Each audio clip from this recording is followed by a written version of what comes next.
Following the announcement of Pee Wee Herman's passing, many feel a deep sense of sadness remembering the impact he had on generations of fans. His unique blend of humor, innocence, and quirky charm made him a beloved figure for decades. From his debut in the 1985 film to his iconic television show, Pee Wee Herman became a symbol of playful imagination that crossed age boundaries. His signature style, with the gray suit, red bow tie, and bald head, was instantly recognizable and brought smiles to millions.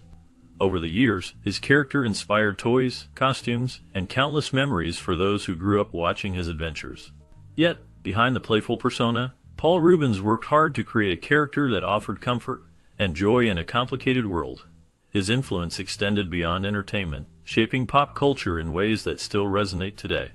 The cause of his death remains a somber detail that reminds us of the fragility of life. Despite the sadness, his legacy continues through the laughter and happiness he gave to so many. Fans and friends remember his warmth, humor, and the bright light he brought into their lives, ensuring his memory lives on even as they mourn his loss. Furthermore, despite the overwhelming public attention and media scrutiny, Paul Reubens maintained a private life that was often marked by personal struggles. Although he appeared cheerful and playful as Pee Wee Herman, behind the scenes he faced many difficulties that he rarely discussed publicly. His arrest in 1991 at an adult theater in Sarasota, Florida, was a major turning point. This incident, though minor in nature, caused a media storm that damaged his reputation and career. It was a moment that suddenly cast a shadow over his previous successes, leading to the cancellation of many Pee Wee Herman projects, and a long period of silence and retreat from the stage and screen. During this time, he stayed largely out of the spotlight, taking on small roles in movies like Blow and Mystery Men, where he was recognized for his talent, but still struggled with the fallout from the scandal. Then, in 2002, he was again in legal trouble when authorities found vintage erotica and art photography in his possession. Many believed the material was illicit, but most experts supported its artistic and historical value. Still, the accusations created ongoing public suspicion and caused pain for Reubens. Throughout these challenging moments, he remained a very private person, rarely giving interviews or sharing his true feelings. Instead, he used his quick wit and humor to deflect attention. Behind closed doors, he battled emotional pain and loneliness that came from losing fame and trust. Later in life, he slowly regained some of his career's momentum with a new Pee Wee film in 2016 that brought praise and renewed appreciation. Yet, he faced one more hardship in silence, his fight against cancer, which he kept hidden from nearly everyone for over 6 years. He chose not to let illness define him or his legacy. When he passed away in 2023 at the age of 70, many fans and friends were shocked to learn about the quiet suffering he endured. His death revealed how much he had endured without showing it to the world. In all his years, Paul Reubens showed that even the brightest smiles can hide the deepest struggles, and that behind every performer's joyful mask, there can be feelings of pain and loneliness that are never fully visible. Certainly, Paul Reubens, born Paul Rubenfeld on August 27, 1952, in Peekskill, New York, grew up in a family with a rich and interesting background. His father, Milton Rubenfeld, had an impressive history. Milton flew combat missions during World War II for the United States Army Air Forces, showing bravery and dedication. After the war, he became one of the founding pilots of the Israeli Air Force during the 1948 Arab-Israeli War, which was a significant event in history.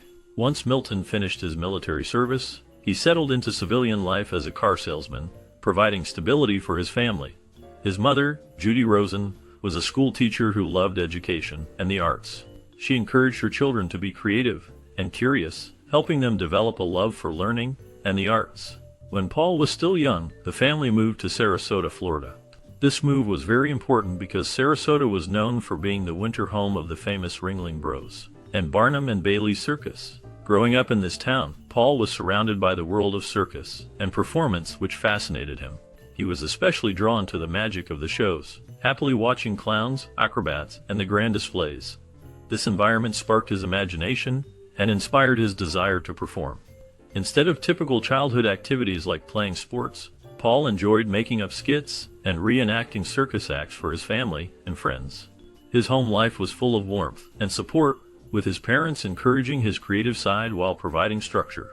This balance helped him explore his eccentric personality and develop confidence in himself. The time spent in Sarasota, with its theatrical atmosphere, played a big role in shaping both his personality and his future as a performer, leading to the unique and memorable character he would later become known for. Certainly, Paul Reubens' journey toward becoming an actor was one driven by early passion, relentless dedication, and a deep-seated desire to create something truly original. During his teenage years at Sarasota High School, he threw himself into every opportunity to perform. He quickly gained a reputation as a standout in school plays, often taking on both comedic and dramatic roles with equal skill. His enthusiasm extended beyond the stage as he became the president of the school's chapter of the National Thespian Society, organizing productions, mentoring younger students, and advocating for arts funding. Encouraged by the positive reception to his performances, Reubens began auditioning for acting programs at prestigious universities after graduation. He faced rejection from several top schools, including Juilliard and Carnegie Mellon, setbacks that could have easily discouraged a less determined individual. But Reubens remained undeterred, believing deeply in his vision and voice. His persistence paid off when he was accepted into the California Institute of the Arts, a school known for its emphasis on experimental art, innovation, and interdisciplinary collaboration. At CalArts, Reubens immersed himself in a world of boundary-pushing creativity. Surrounded by future animators, filmmakers, and avant-garde performers, he thrived. He studied classical acting techniques while simultaneously exploring the absurd and surreal. It was at CalArts that he began to cultivate a performance style that would later become central to Pee Wee Herman, part physical comedy, part ironic innocence, and all deeply theatrical. After college, he joined the Los Angeles-based improv group The Groundlings, where he worked alongside future stars such as Phil Hartman and Cassandra Peterson, known as Elvira. It was within The Groundlings that Pee Wee Herman was born, not as a children's character, but as part of a late-night adult comedy show. Reubens developed Pee Wee over years of trial and error, gradually refining his gestures, voice, and costume until the character was ready for prime time. His path was anything but easy, but Reubens' unwavering belief in the power of performance, coupled with a rare blend of humor and sincerity, ultimately carried him to the heights of fame. Because Paul Reubens first created Pee Wee Herman during his time at the Groundlings, a famous improv theater in Los Angeles, his character's origins are rooted in the lively and creative atmosphere of that place. Reubens, along with other talented performers like Phil Hartman, John Paragon, Cassandra Peterson, and Lynn Marie Stewart, spent many nights developing their acting and comedy skills. Reubens initially came up with Pee Wee as a comic who deliberately appeared awkward and unsure of himself. His jokes often fell flat, and his squeaky voice made audiences laugh for reasons he did not intend. Over time, he kept refining the playful character, adjusting his speech, his quirky gray plaid suit, the chunky white shoes, and his childlike way of thinking, which was full of silly logic. His Groundlings friends helped add more humor, including funny phrases, funny sketches, and absurd visual jokes. Phil Hartman played a key role in shaping Pee Wee's innocent and energetic personality, while John Paragon added the humorous double takes and breaking the fourth wall. The entire group created a world full of strange and silly characters that would later become part of Pee Wee's universe. What started as just a short 5-minute sketch for an improv show slowly grew into a larger personality. Pee Wee Herman became more than a comic character. He turned into a part prankster, a man-child, and a playful performer inspired by old-fashioned vaudeville. From small comedy clubs to the wider world, Pee Wee's identity expanded beyond the theater into people's everyday lives, capturing their imagination with his unique mix of humor and childlike wonder. After establishing his career through various performances, Paul Reubens achieved great success in stage shows by 1980. He created The Pee Wee Herman Show, a unique and wild parody of children's television. The show was performed at the Hollywood Roxy Theater and was known for its chaotic style. It mixed simple puppet creations with humor that was fun for children, but also had some cheeky jokes meant for adults. The show looked like a cartoon come to life, with exaggerated movements and lively energy. Unexpectedly, it became very popular, selling out shows regularly. Many famous people came to see it, including musicians like David Bowie and comedians like Robin Williams. In 1981, HBO filmed a special version of the show, sharing its bold and lively energy with viewers across the country. This made Pee Wee Herman known in many homes, showing that the character could succeed beyond the stage. That same year, Reubens appeared in 2 movies featuring Cheech and Chong. He played small but memorable roles in Cheech and Chong's Nice Dreams and Next Movie. He wore his Pee-wee costume during these appearances, and his quick jokes and funny facial expressions made him stand out. These appearances helped Rubens become more famous and proved he could make people laugh in different ways. Hollywood started to see him as a rising star with a quirky, lovable persona that audiences couldn't forget. His success in these performances showed that, with creativity and humor, he could create a lasting impression on many people. After years of developing his quirky persona, Paul Rubens reached a major milestone with the release of Pee-wee's Big Adventure in 1985. Warner Brothers finally gave Pee-wee the big stage he deserved with this movie. Rubens co-wrote the script along with Phil Hartman and Michael Varhol, showing his dedication to his character and creative vision. The movie was directed by Tim Burton, who was a first-time feature director at the time. Burton's unique gothic pop style fit perfectly with Pee-wee's colorful, surreal world, bringing the character to life in a way that was fresh and exciting. The film was made on a modest budget of $7 million, but it quickly became a huge success. It made around $40 million at the box office, surpassing many other more expensive comedies. The movie's hilarious road trip story about Pee-wee searching for his stolen red Schwinn bicycle captivated audiences. Fans loved parts like the dance to tequila at a biker bar and the scare from Large Marge's clay-animated face. Critics praised the film for its playful Saturday morning innocence, mixed with a touch of midnight movie weirdness, making it appealing to both children and adults. The film's success also meant the studio made a lot of money from merchandise such as dolls, lunchboxes, and t-shirts, which added to the film's lasting popularity. More importantly, Pee-wee's whimsical charm proved it could work in different formats, leading CBS to create a weekly series that pushed the limits of children's television and inspired a new era of creative programming. Though Paul Rubens is best known for his iconic character, Pee-wee Herman, his work also leaves a lasting mark through the legacy of Pee-wee's Playhouse. Running on Saturday mornings from 1986 to 1990, Pee-wee's Playhouse was not just a children's show, but a colorful explosion of creativity. It blended bright colors, pop art design, puppets, and lively animation to create a world that was both fun and different from traditional children's TV. The set design was bold and rebellious, created by visual artists Gary Panter and Wayne White. They mixed 1950s atomic-style decor with a punk rock attitude, making the Playhouse feel like a piece of art. The show featured a cast of future stars, including Lawrence Fishburne as Cowboy Curtis, S. Epitha Merkerson as Reba the Mail Lady, and Natasha Lyonne in her very first screen role. These actors brought energy and vibrancy to talking furniture and stop-motion food characters that interacted with Pee-wee. Composer Mark Mothersbaugh from Devo added catchy synth-pop tunes that made the show lively and memorable. Each week, children were encouraged to participate actively by shouting the word of the day, making the experience interactive. Pee-wee's Playhouse broke new ground by including diverse characters, such as a deaf character, and segments in American Sign Language, showing respect and inclusion. It emphasized creativity over consumerism and had a humor that was playful but also smart, treating kids as thoughtful and capable viewers. Throughout its 5 seasons, the show received 22 Emmy Awards, and its innovative design was preserved by the Museum of Modern Art. It inspired later shows like Blue's Clues and influenced Cartoon Network's late-night programs. Even after it ended, Pee-wee's Playhouse remained a symbol of how television for children can be artistic, satirical, and filled with fun. All of this was driven by Paul Rubens and his lively, quirky character, Pee-wee Herman, whose spirit and originality made the show unforgettable. From the moment Pee-wee's Playhouse first aired on CBS, Paul Rubens worked hard to make sure his character remained more than just a funny face on TV.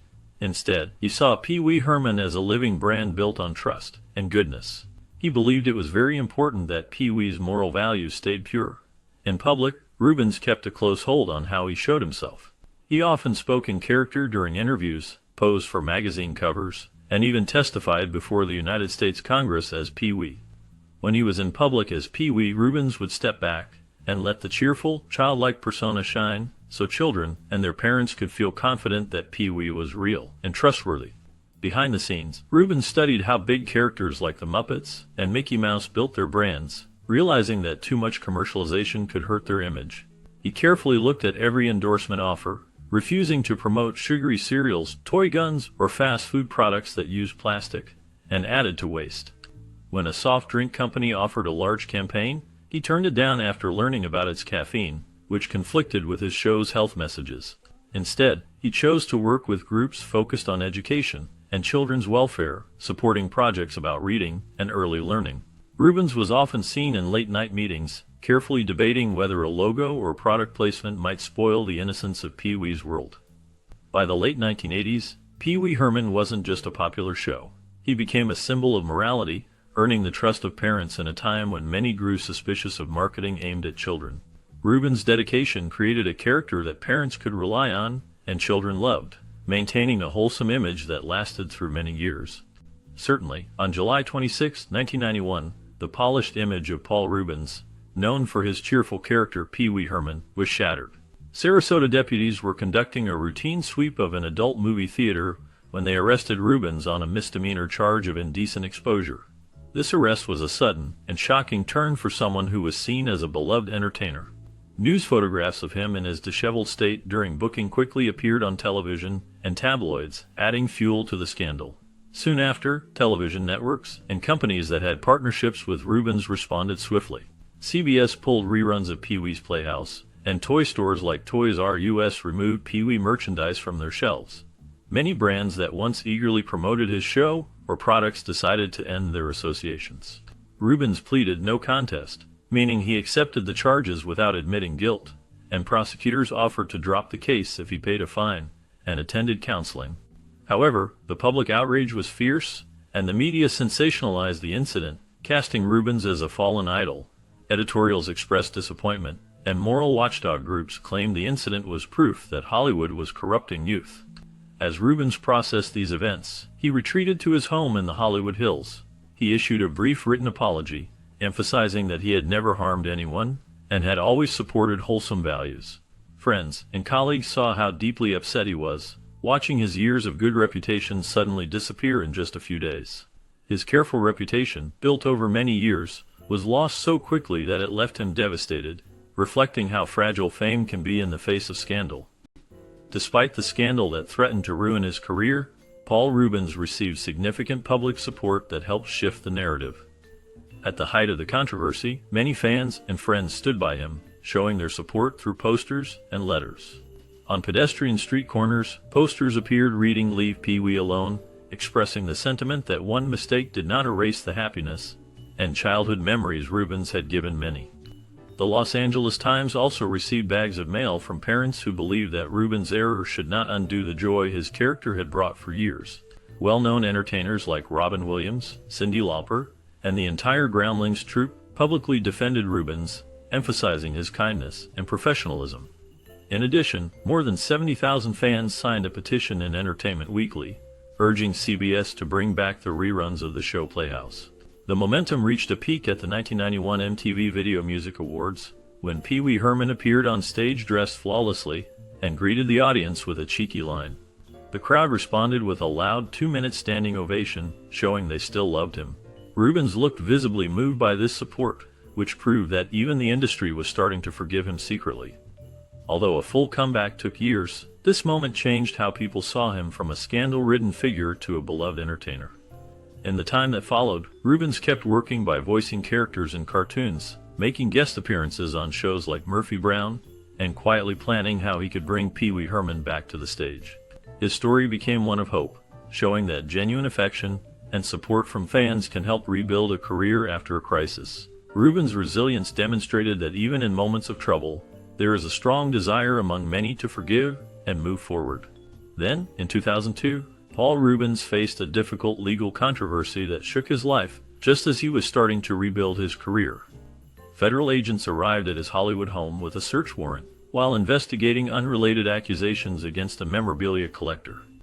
Among the thousands of items Rubens had collected over many years, the detectives found magazines from the 1920s, postcards from Paris, old photos of athletic men, and medical slides. Some of these items seemed suspicious, and a small number were flagged as possible child pornography. This discovery immediately brought back memories of a similar case from 1991, which caused Rubens a lot of distress. However, experts including art historians and curators from the Kinsey Institute explained that these items were actually legal photographs of adults, often called physique pictures, which were common in the past and traded at antique fairs. They clarified that the materials did not contain any illegal or exploitative images, but were part of a collection of historical and erotic art. After many months of talks and negotiations, the prosecutors decided not to press felony charges. Instead, Rubens agreed to a plea deal, accepting a single misdemeanor charge of obscenity possession. He received 3 years of informal probation and was required to register the materials, but he did not admit to any bad intent or wrongdoing. Rubens explained that he viewed the items as art, and that his collecting was part of a broader interest in vintage ephemera, including lunchboxes, puppet heads, and roadside memorabilia. This legal victory helped restore his reputation in many people's eyes, but it also reopened old wounds and delayed his efforts to bring back Pee Wee Herman. Still, Rubens showed resilience by creating a solo stage show in 2010 that was very popular. He then went on to star in a successful Broadway run, and, with the support of Judd Apatow, released Pee Wee's Big Holiday on Netflix in 2016. These achievements demonstrated that his creativity and perseverance could overcome scandal. Looking back, many supporters believe that the 22 incident was less about criminal activity and more about the danger of judging niche collecting based on sensational headlines, a perspective often lost in the quick news cycles of the pre-social media age. Following the highly publicized fallout from his 1991 arrest, Paul Rubens faced a difficult period in his career. During this time, he largely stepped away from the spotlight, but did not give up his passion for acting. Instead, he chose to focus on character roles that allowed him to stay active in the industry while keeping a lower profile. One of his most notable appearances in this challenging phase was in Tim Burton's Batman Returns in 1992. Although his part was small and involved no dialogue, it was meaningful because it connected him with Burton again, who had previously directed Pee-wee's Big Adventure and was a loyal supporter of Rubens. Rubens played the father of the villainous penguin, played by Danny DeVito, and this role showed that he could still work effortlessly alongside talented filmmakers. He also lent his voice to the animated film The Nightmare Before Christmas in 1993, where he voiced a mischievous character named Locke. This character was part of a trio of trick-or-treaters, helping the film's antagonist, Oogie Boogie. These roles demonstrated Rubens' flexibility and his strong professional relationships with directors who valued his talent. During this period, his most significant work was his recurring role on the popular sitcom Murphy Brown. Rubens played Sheldon, an eccentric but lovable character who brought a sense of quirky sincerity to the show. His performance was well received and earned him a Primetime Emmy nomination for Outstanding Guest Actor in a Comedy Series. This was notable because it was his only Emmy nomination outside of his famous Pee Wee Herman character. The nomination reminded everyone that Rubens was a talented actor with a broad range and the ability to deliver emotionally sincere performances. These appearances helped him quietly rebuild his reputation in Hollywood, proving that he was more than just a comedic character. He was a versatile performer capable of depth and nuance. The roles he took during this time reflected his resilience and commitment to his craft, even in difficult circumstances. Later in his life, as the 2000s unfolded and society's views on celebrities and scandals evolved, Paul Rubens gradually started to reappear in the public eye. Instead of trying to make a big comeback with a dramatic change, he chose a gentle and subtle approach.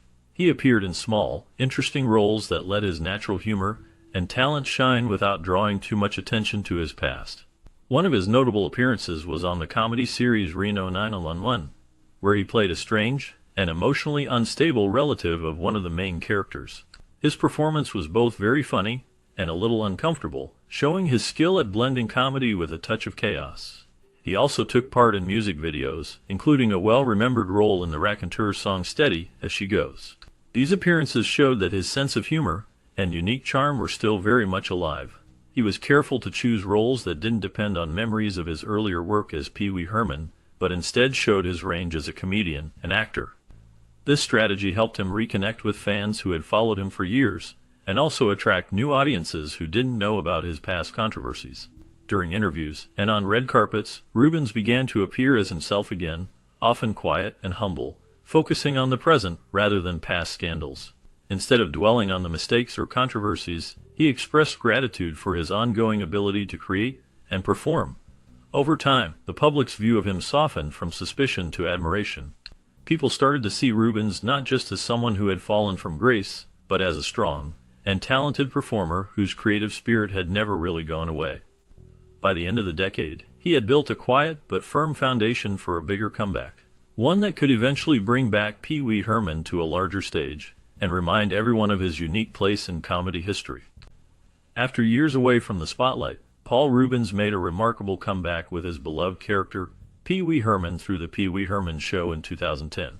He brought the character back to life in a theatrical production that combined the warmth of nostalgia with fresh, modern elements. The show was first performed in Los Angeles at the Club Nokia, where fans old and new eagerly embraced the return of Pee Wee. Later, the production moved to Broadway's Stephen Sondheim Theater, giving it an even larger audience. Reubens, who was nearly 60 at the time, proved plenty of energy, charm, and comic timing that made Pee Wee a favorite for decades. The show featured well-known characters like Jammy the Genie, Miss Yvonne, Cowboy Curtis, and Cherry, all familiar to fans. To keep things new and exciting, the production used updated technology and visuals, making it feel both familiar and fresh. The audience responded with great enthusiasm, and critics praised Reubens for his effortless return to the role after nearly 20 years. The popularity of the stage show led to an HBO special that aired in January 2011, attracting more than 1 million viewers. For Reubens, this was more than just a performance. It was a personal victory, a way to reclaim his legacy and reconnect with his fans. Seeing Pee Wee live on stage, full of life, reminded many people of their childhood joy. It also marked a new chapter in Reubens' life, showing that he still had the talent, humor, and spirit to entertain. The sold-out shows and the glowing reviews confirmed that Reubens had not only returned, but also strengthened his place in entertainment history. His successful comeback inspired hope that more creative projects might follow, building on the joy he brought to so many over the years. Building on the success of his stage revival, Paul Reubens dedicated the 2010s to expanding the universe of his iconic character, Pee Wee Herman. He used his voice to bring new life to animated series like Tron Uprising and Adventure Time, roles that allowed him to explore different vocal styles and connect with younger audiences. This period also saw him making playful cameos in popular music videos and comedy sketches, reminding fans that Pee Wee's whimsical spirit could pop up anywhere, a trait that made the character so special. His most significant project during this time was the 2016 release of Pee Wee's Big Holiday, a Netflix original film co-produced by Judd Apatow and directed by John Lee. In this story, Pee Wee leaves his familiar town of Fairville for the first time to attend a birthday party for a new friend, and along the way, he encounters a colorful cast of characters and experiences surreal adventures. Reubens expertly used digital de-aging techniques and detailed costumes to step back into Pee Wee with remarkable energy and charm. The film was praised by critics and fans alike for its innocence, humor, and faithful tribute to the tone of Pee Wee's Big Adventure. Instead of relying on nostalgia or irony, the film offered an earnest and heartfelt story rooted in the character's whimsical values. For Reubens, Pee Wee's Big Holiday was a full-circle moment, reaffirming decades of creative effort and resilience. It proved that despite changes in media and trends, the joyful, imaginative world he built continued to have a meaningful place in people's hearts. Toward the end of the decade, Reubens was also working on a darker, more personal screenplay for Pee Wee, showing that even after facing many challenges, he remained committed to creating original work and dreaming big. Paul Reubens known was for his deeply intense private privacy individual, who carefully kept separating his personal public life persona separate from his personal public life career, while his character Pee Wee Herman was always outgoing, lively in the re-spotlight tub ends. Himself obwaisens, soft himself speed preferred oken to, and stay intros impective. The background he granted was interviews soft, and SP kept token details, and about intros respective private, life rarely outgiving of interviews the or media offering. Details despite about his fame off, screen their life were. No despite widely achieving public feminist, relationships there or was domestic never matters any. Tab speculation drama about surrounding his sexuality romantic, and relationships, or with private close affairs friends. He particularly kept within the personal Los Angeles away artistic from, and the LGBTQ publicity communities, offering did little surface for Speculators returned latches on to remained. Silent thereon was the occasional topic speculation. About his was sexuality known, and to the form nature strong of, his loyal friendships, particularly with the creative loss individuals Angelus like artistic Phil, and heart LGBTQ man, and communities Cassandra, Peterson but, rather obthan seek consistently fame kept through silent his on personal these life matters. He neither focused confirming on nor his denying work any, rumors developing. Knew his projects close, friends writing, and scripts collaborators described, and him collecting as memorabilia loyal. And his deeply home invested was in filled long with lasting vintage friendships toys with, and fellow pop creatives culture, items such as reflecting Phil his heart creative spirit, and Cassandra by Peterson maintaining privacy. He also rededicated his time control to his developing identity new, and project safeco. Arted writing his scripts, creative, legacy, and collecting Ripley rare finished memorabilia. His home was said to be filled with vintage toys and pop culture items, reflecting the same playful creativity he showcased through Pee-wee. By remaining tight-lipped about his personal life, Rubens maintained full control over his identity and was able to focus on what truly mattered to him, his creative work and legacy. Certain that his role extended beyond entertainment, Paul Rubens dedicated himself to protecting Pee-wee Herman as if it were a sacred duty. From the moment he created the character, Rubens saw Pee-wee as a positive influence for children, and he carefully guarded the character's image with discipline and consistency. He made sure Pee-wee remained non-discriminatory, avoiding any political or scandalous presence that could tarnish the character's innocence.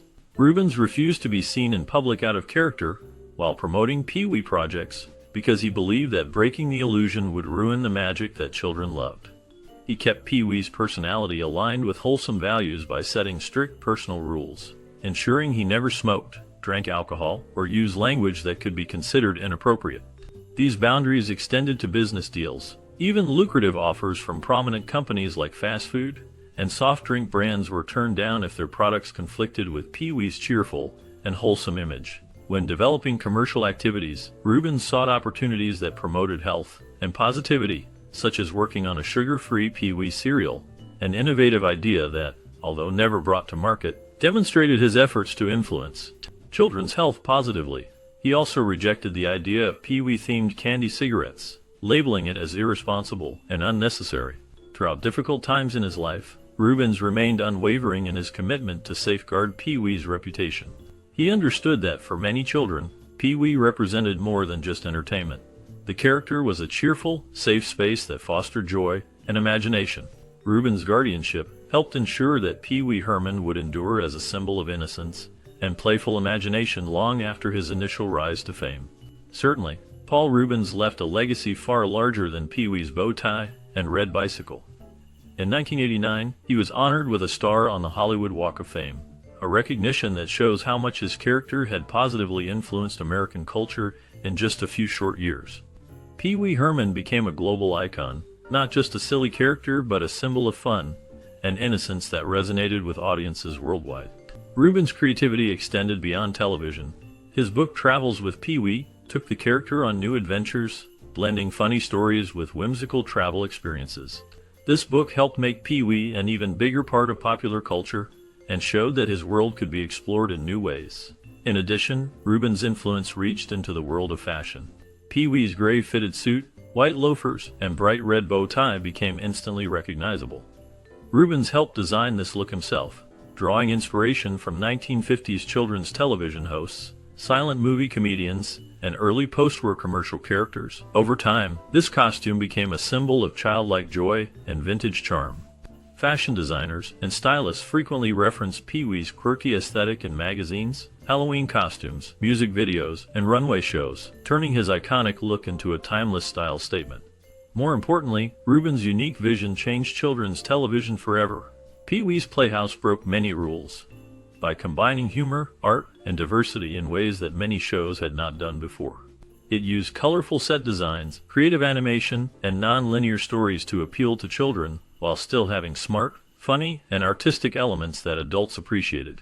This show's approach demonstrated that children's entertainment could be both entertaining and meaningful. Its influence is still seen today, in shows that mix silly moments with deeper messages, breaking traditional boundaries of what children's TV could be, and paving the way for more creative and inclusive programming. Despite his fame and success, Paul Reubens chose to keep his health issues private, showing a remarkable level of personal grace and discretion. He was diagnosed with a rare and aggressive cancer known as myogenic leukemia, a disease that affects the blood and bone marrow. Over time, this illness spread or metastasized to his lungs, making his condition even more serious. Yet, Reubens kept his battle hidden from the public, never revealing the pain and struggle he faced during those 6 years. Even his closest friends and collaborators did not know the full extent of his health problems, as he preferred to maintain his dignity and privacy. Throughout this difficult time, he continued working in the entertainment industry. He wrote scripts, planning new projects such as a darker version of a Pee Wee Herman biopic, showing his ongoing creativity and dedication.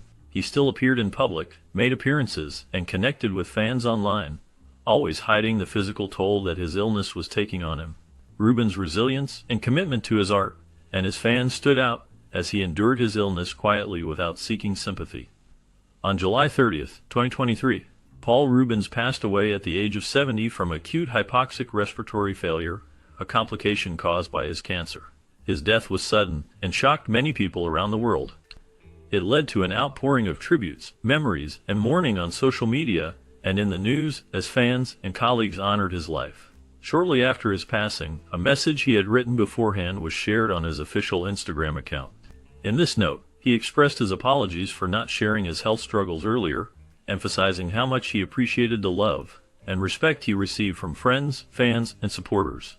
He also expressed his love for everyone and his joy in creating art for them. Throughout his life, Reubens remained humble and grateful, leaving behind a legacy not only as a talented comedian and performer, but as a figure who profoundly touched the lives of millions by sharing laughter, wonder, and happiness. Building on that, it is clear that Pee Wee Herman's passing leaves a void in the world of entertainment that is hard to fill. His unique style, often seen in his distinctive gray suit and red bow tie, became a symbol of innocence and fun for many decades. His character, which first appeared in the 1985 film and then on his beloved TV show, brought joy to children and adults alike.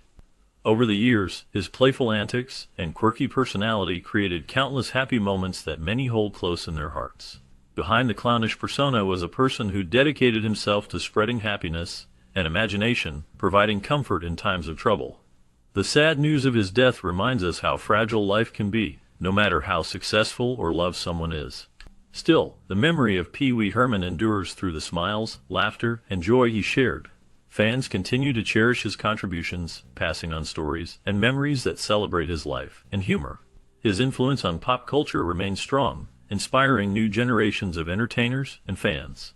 As we reflect on his life, we are reminded that even in times of sadness, his spirit of playfulness and kindness continues to inspire and uplift those who remember